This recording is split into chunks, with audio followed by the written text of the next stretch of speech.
So in this video we're going to replace a damaged screen for a Samsung A23. I got this smartphone from a certain client and the touch screen was not sensing, but I was required to replace the whole complete screen instead. The first thing to do always is to remove the SIM card tray. I grabbed my pair of tweezers and removed it. After that I removed the back cover, which was not sticking on the phone very well. After that I grabbed my screwdriver and unscrewed all the screws. Next I plucked off the chassis, and now the inside parts are exposed. Apart from seeing the battery, you can now see the motherboard and the flex. Next I unpinned the cable from the battery that connects to the motherboard. This is to ensure that I work on this phone when it is switched off. Next I disconnected the fiber that connects the motherboard to the screen. I then used the tweezer to pull off the damaged screen. You can now see how the inside part looks like. So let's go on to the next step. Here I'm supposed to clean the place where the new screen is going to sit. Still I used the tweezer to remove all the dirt around the phone. After doing the same thing a couple of minutes, the surface now looks clean and ready to install a new screen.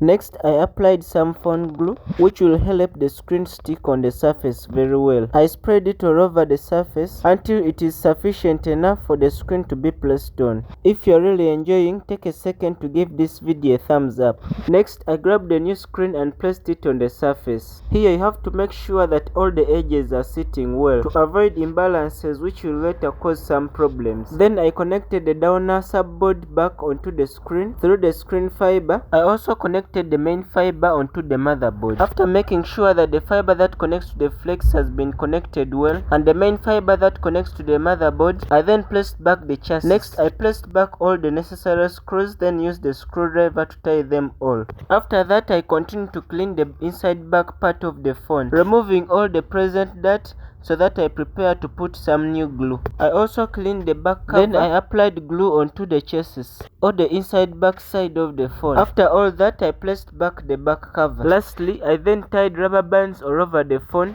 to make sure that the back cover and the screen are tight on the phone. Then I switched it on and tested some features to show that the touch screen is now working well. If you learned something new from this video, don't forget to like, share and subscribe. It really helps me to create more videos like this.